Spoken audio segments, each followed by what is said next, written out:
Bismillahirrahmanirrahim. Alhamdulillahirabbil alamin.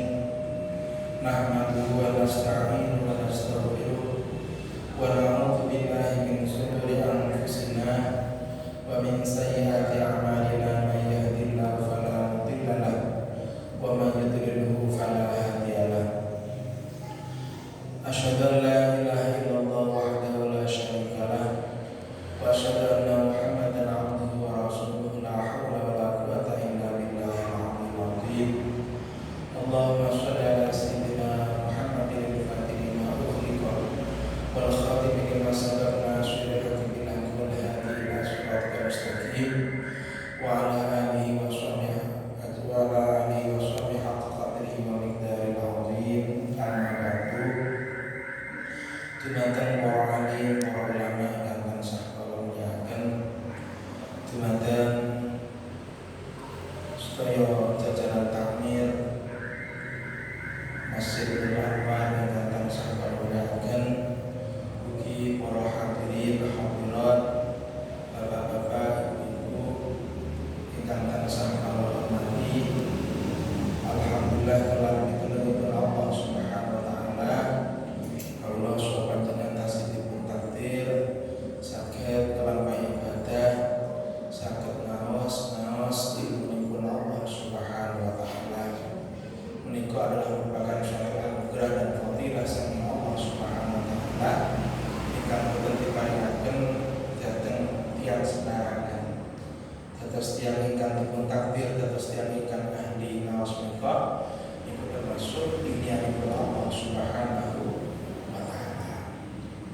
Shalawat salam kita terkaatur dhateng junjungan kita sedaya Kanjeng Nabi Muhammad sallallahu alaihi wasallam. Bapak Ibu ingkang minulya, menika tasih melanjutaken pelajaran kula wingi inggih menika masalah apa niku tentang sholat. Bismillahirrahmanirrahim. Wa yubadiru man marra li fa'itin wujuban infata bil aqdri. Kalau ini sampun dijelasaken menawi tiyang menika ingkang meninggalkan sholat menika niku wonten dua jenis. Wonten ingkang boten sholat menika penyebabipun inggih punika males. Maka niku termasuk dosa ageng namun boten sampai menyebabkan murtad.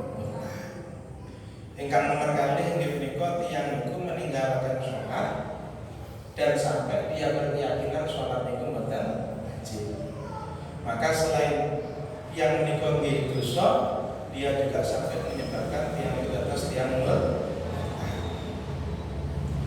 Lah sakniki pertanyaanipun, menawi tiyang menika sampun kadung atau terlanjur meninggalkan sholat, nggih, kadung meninggalkan sholat, ya napa langkah selanjutnya niku ya napa? Ing mrika dijelasaken inggih menika wa yubadiru man marali fa'idin wujuban infata bil mudin.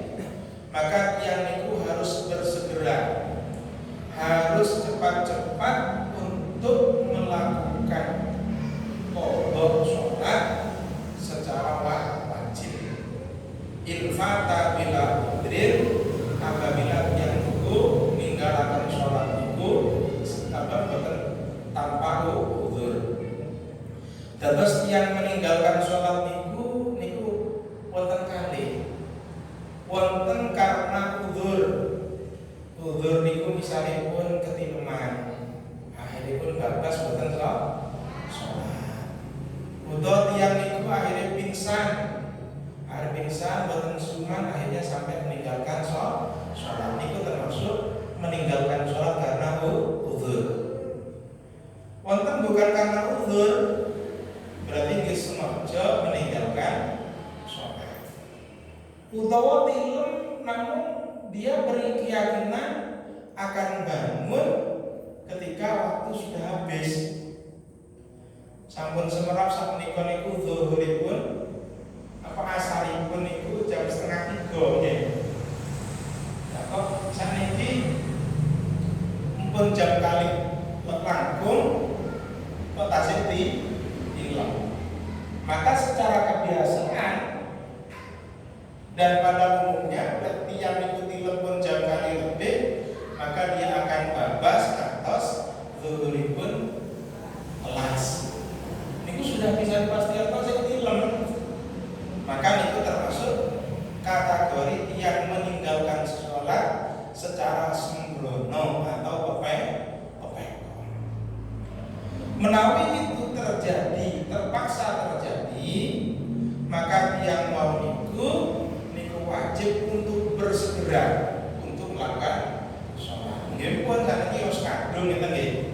Kok tangi ini jam 3:30 nggih pun langsung bersuci bergegas untuk modhoni sholat wa sholat zuhur ingkang dipun tilang.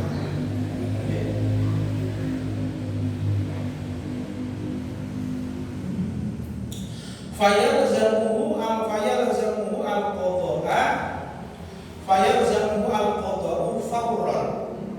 Maka konsekuensinya bagi orang tersebut niku wajib untuk segera melakukan qadha secara enggal-enggal, berarti harus langsung bersegera ngodhoi sholat ingkang dipun tinggalaken secara pepeko, secara sembrono.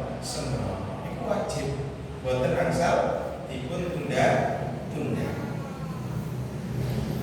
Qala Sayyiduna Ahmad Ibnu Hajar rahimahullahu taala, walladzi dhahara annahu yalzamuhu sarfu jami'i zamanihi lil qada'i ma'adama yahtaju li syarfihi fi ma la budda lahu minhu.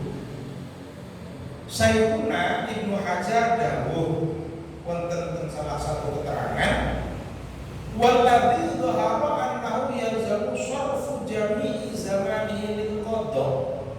Maka bagi orang tersebut itu wajib untuk mengerahkan, untuk mempergunakan waktunya, kesempatan dia untuk melakukan qadha. Berarti boten angsal nyandak pekerjaan, boten angsal melampaui pekerjaan selain qadha. Nggih. Kok wis semerap niku salat niku semoga boten dilaksanakan. Sampun semerap menawi niku mesti babas. Kok pancen tilem mawon misalipun. Maka ketika dia bangun dan ketika dia sadar, maka harus bersegera melaksanakan qadha, tidak boleh melaksanakan pekerjaan yang lain.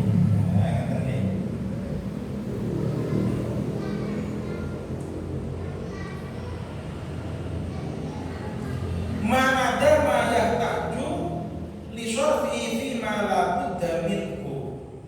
Pada selain perkara yang memang tidak wajib atau tidak harus atau tidak penting untuk melakukan itu. Contohnya ngeten maksudipun, sakmenika misalipun subuh tarhem nembe di tilem, utawa sampun subuh kok nembe di engko tak tani jam 5 ngoten nggih. Padahal pun tarhem atau bahkan sampun adzan. Akhirnya kebablasan dia bangun jam 7 kurang 10 menit misalnya. Maka ketika dia bangun pada jam 7 harus sudah berangkat konten publik, mau konten perusahaan, mau konten sekolah. Menawi jam 7 boten berangkat maka akan terlambat. Menawi terlambat maka akan mendapatkan SP, surat peringatan. Lah ini termasuk kegiatan yang tidak bisa dihindari. Sesuatu yang dilakukan, maka kalau semacam itu dia boleh untuk melakukan itu boten ngono ilmu. Nah, niku termasuk daripada kebijakan syariat. Pokok mau nggak mau misalnya pun naik kereta api misalnya pun nopo dia sudah punya rencana menaik Bandung Surabaya urusan penting. Kereta api ini ku 10.000 jam 7 mesti sampun berangkat. Ila sholat subuh dikit telat. Lah maka harus semacam ini mboten nopo-nopo. Mboten ketataran dulu. Mboten ketataran dosa podoke nek mboten salat nggih pun urusan pinter nggih. Nah, ngeten lho. Tadi kalau misalnya mboten nyapa-nyapa kok mboten podoke berarti dosane double nggih. Dosa setunggal karena mboten salat, nomor kali mboten segera kok podo. Lek mboten dosane setunggal. Dosane namun karena mboten salat tapi tidak berdosa karena menunda ngodoki atau nyali sholat. Atau yang lain misalnya pun saat ini kita dalam mumet misalnya jam itu tak kita sih mumet kan ini kan sampai sholat geblak ini butuh terus nih istirahat 10 menit misalnya ini itu badan masalah.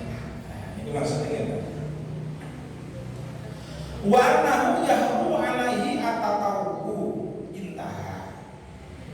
Bahkan dawuhipun Ibnu Hajar warnahu yahru alaihi tatawu, bahkan orang tersebut itu haram untuk melaksanakan sholat sunnah.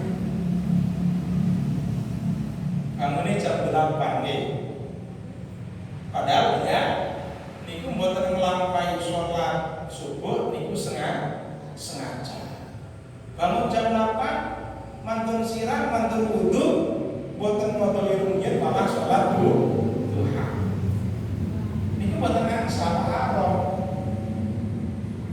Maksudnya haram nika haram mendahulukan sholat duha, ngerek nih sholat kok sampai seduhane sing haram nih. Lah enten nggih. Dan cara terpaksa dilaksanakan niku hukumipun sah. Nah, nggih. Terus kok misalnya jam 8 derek foto langsung sholat duha. Wong tanggungan sing wajib dereng dilaksanakan kok malah sholat duha. Maka melakukan yang mendahulukannya itu kan dosa. Sange sholate. Lah sholate sing dosa kan ya wong sholat kok malah dosa tapi.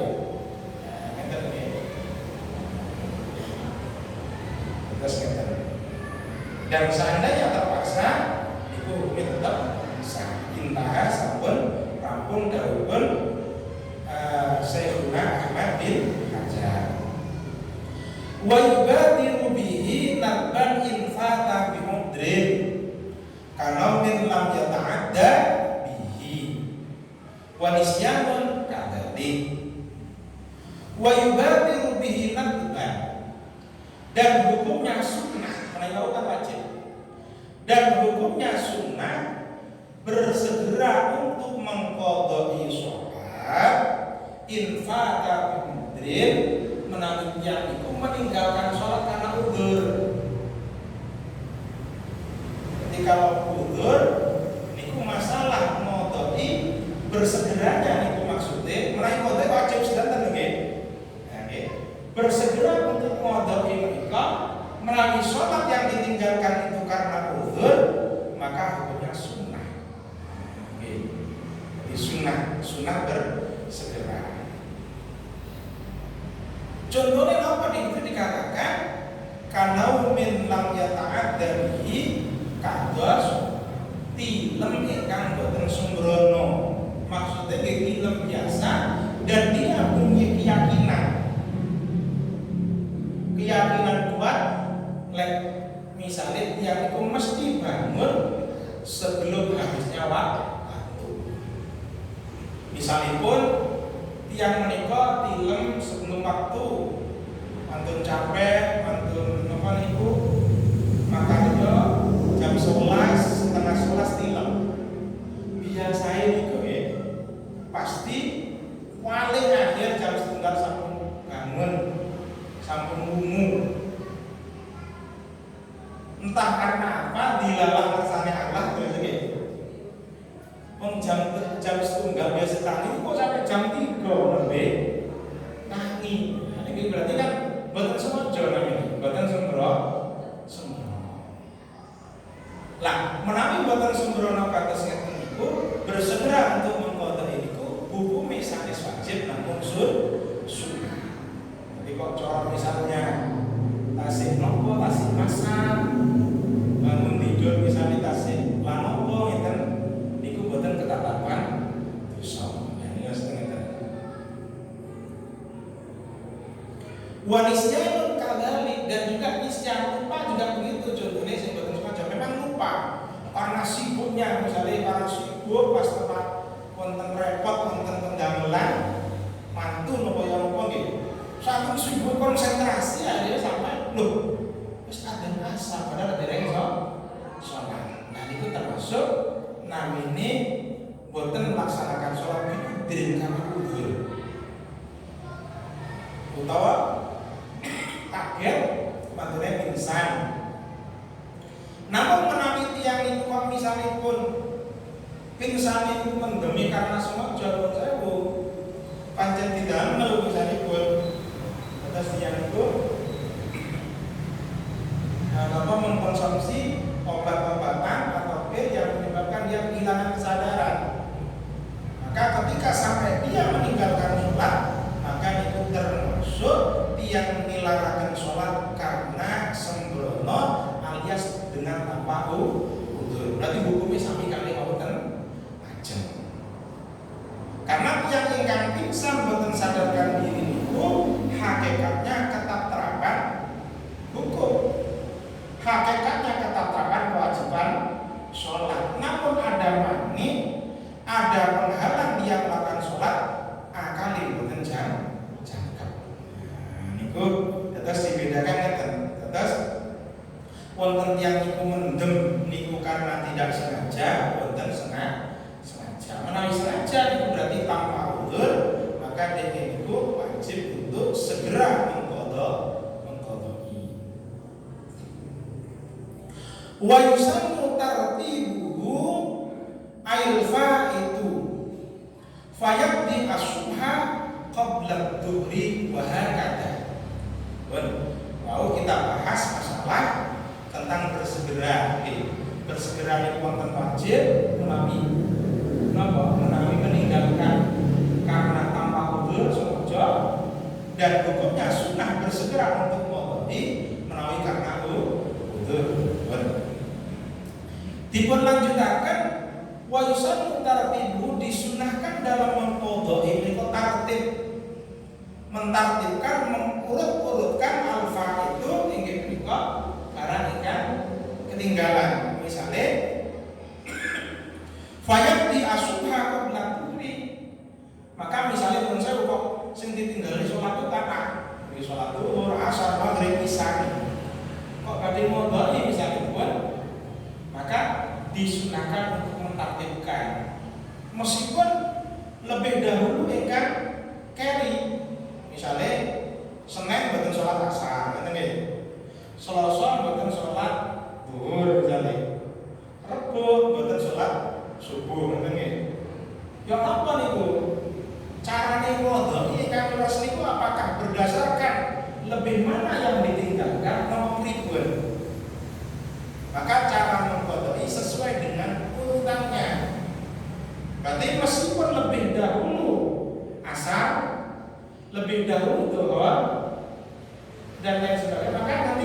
carane ngodoi subuh rumiyin mantun ngeten dhuwur mantun ngeten asar.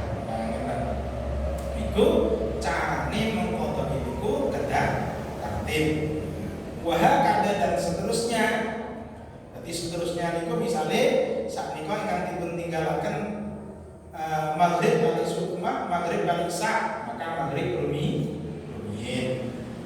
Zuhur kali asar misale qodhoe nggih zuhur rumiyin. Zuhur kali maghrib berarti zuhur rumiyin. Nanti niku patokan niku subuh berarti nggih. Berarti lek subuh kali isya napa rumiyin?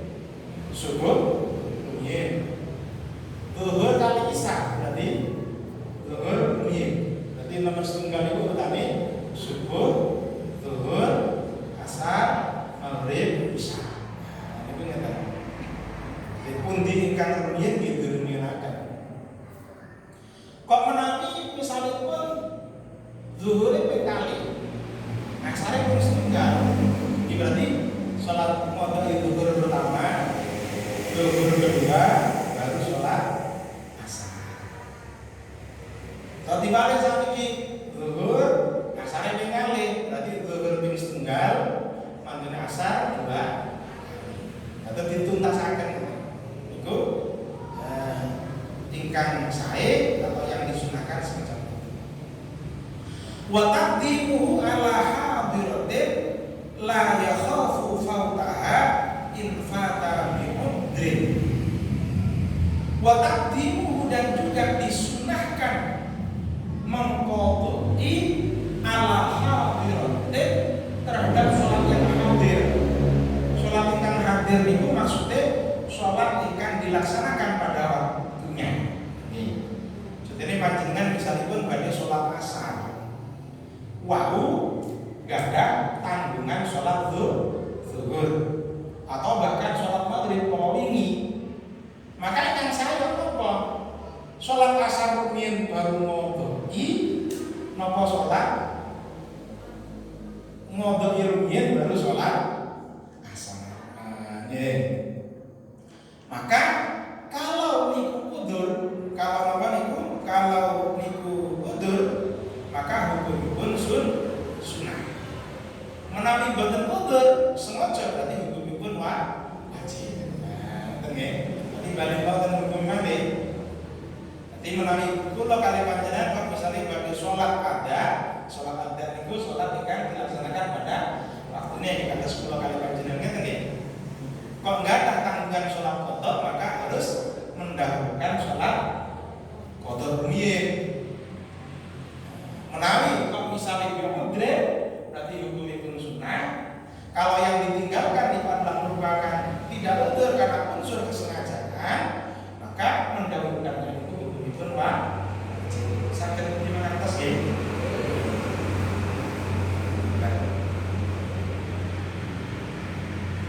Tapi la yakhafu fautaha ingkang tiyang niku mboten khawatir terhadap pote hadira.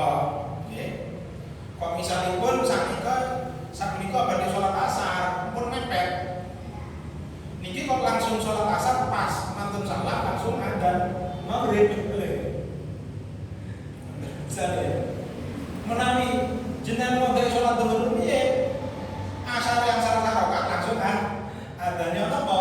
Nah, kalau terjadi semacam itu maka sholat asar ini catatannya wau itu diperintahkan untuk mendahulukan sholat qadha menawi boten khawatir terus offsetnya terus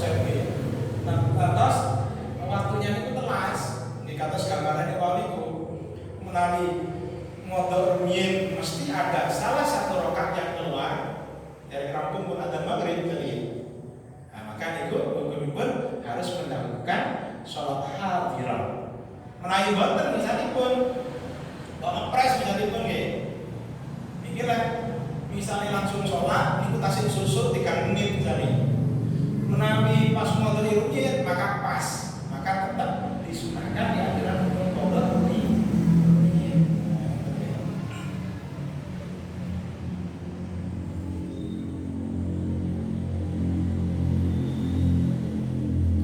Wa in khasiya fauta jama'atiha alal muqtamati.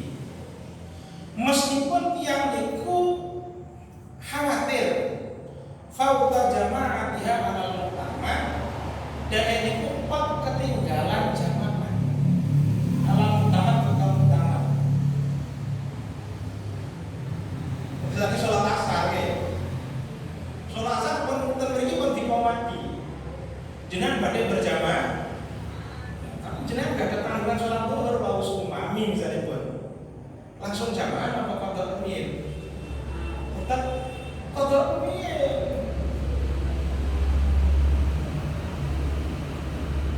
Napa masalah? Karena kalau jamaah kan masih bisa dilaksanakan dari tersebut. Jadinya kan ada caket. Cara mboten teng masjid mriki, tajam masjid mriki kan caket. Cara mboten teng masjid teng musala kan caket. Ya sebetulnya ya sami-sami tarik ulur. Jamaah itu nggih fadilah. Namun di sisi lain kita juga mempunyai kesunahan taqdimul faiti alal khatirah. Kita juga ada tuntutan mendahulukan sholat qadha daripada sholat hadir. Sami-sami tuntut nggih, pundi kiat. Ternyata mboten mriki lebih kiat tuntutan untuk mengqadha'i rumi. Napa masalah kita tasih ten istimewa jamaah kan tasih caket. Mangke ngejak kuku nek kan. Cara mboten masjid mriki, nggih ten masjid mriki kan tasih caket. Mboten ten musala mriki, nggih musala niku kan nggih saged. Mungkin rahasiane ngeten.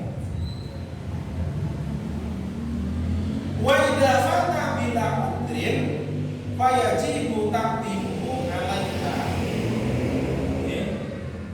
Lah, menawi tiyang niku ingkang salat ingkang kelampau niku adalah merupakan bila udrin semojo mendemi pancen didamel yambak nggih. Mumpun semerap mepet mboten mungkin tani kok sik tilem misalipun. Ataupun semerap menaikkan kadung sekat niku lupa daratan misalipun. Termasuk tenun sewu ten kitab anak niku ten sarai niku termasuk ninggalnya sholat karena lupa yang tidak dimaafkan itu adalah lakusan renjih. Napa niku sekat niku lho. Terkadang tiyang itu sama menawi sampun nekek ngoten nggih. Niku kan sekatnya saged lupa daratan ngoten nggih. Ngantos-ngantos azan mboten sadar. Lah menawi supine niku bukan karena kesibukan ingkang kados biasa ya, tapi lupanya karena kadung tenggelam dalam dunia sekat catur misalipun, maka tiang kok meninggalkan itu nah ini bilaku mungkin cara jalan sakmenika dados wonten tiyang niku supe boten lampahi sholat karena game misalnya, karena permainan, karena game online dan lain sebagainya, maka itu termasuk yang ninggalin sholat ingkang termasuk kategori bila mudri. Adapun masalah tentang hukumipun ya apa? Dalam kitab Sulam Taufik itu dikatakan, dan sarai itu dikatakan sekat itu termasuk makruh. Dados permainan itu wonten kalih nggih. Permainan itu wonten ingkang makruh atau jawaz, enten ingkang haram.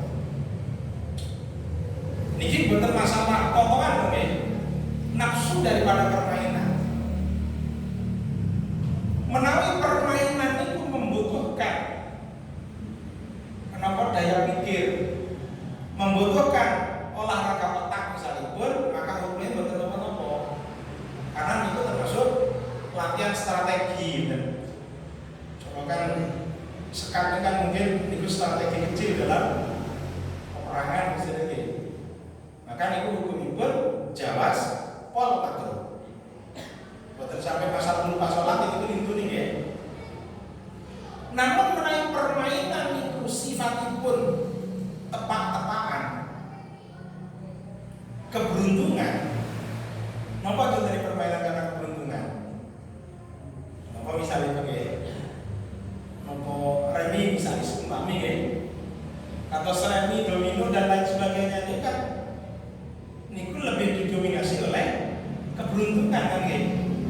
Pas kartunya saya, bagian saya maka kemungkinan besar menang. Maka kemenangannya itu lebih didominasi,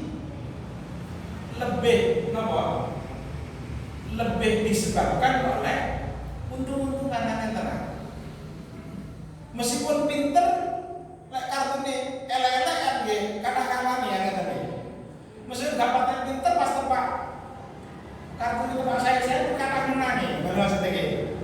Ada secara dalam Islam itu permainan itu terkali konten karena faktor keberuntungan, konten karena faktor kemampuan atau kemampuan berpikir.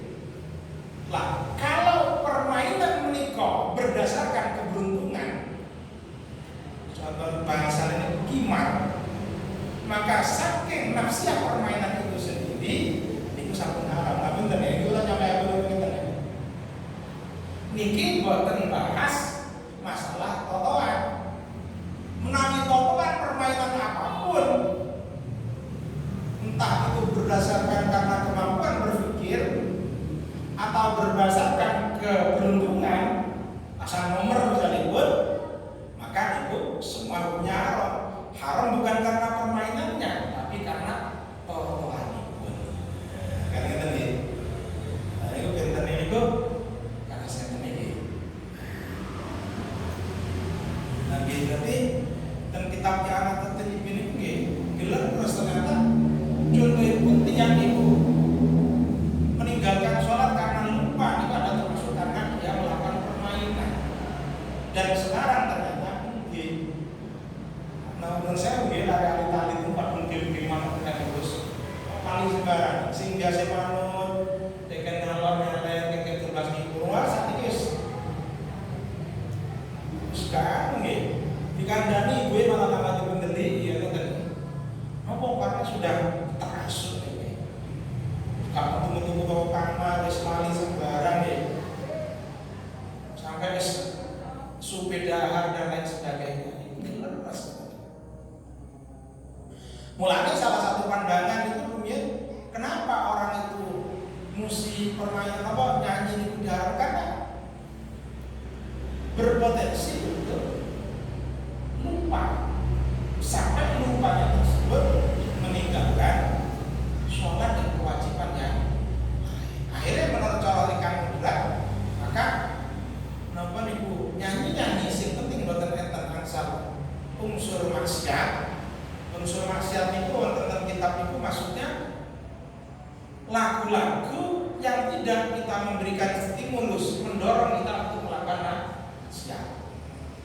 Di antara melakukan maksiat itu contohnya ini ibarat kuno, berarti lagu yang menceritakan keindahan tubuhnya perempuan sehingga dengan mendengarkan lagu itu ada menyebabkan dia ingin berzina misalnya, ingin meluk dan lain sebagainya karena terprovokasi dari sini lagu ini kategorikan. Namun menawi lagu ini adalah mendorong kita, memberikan motivasi bagi kita untuk melakukan kebaikan, maka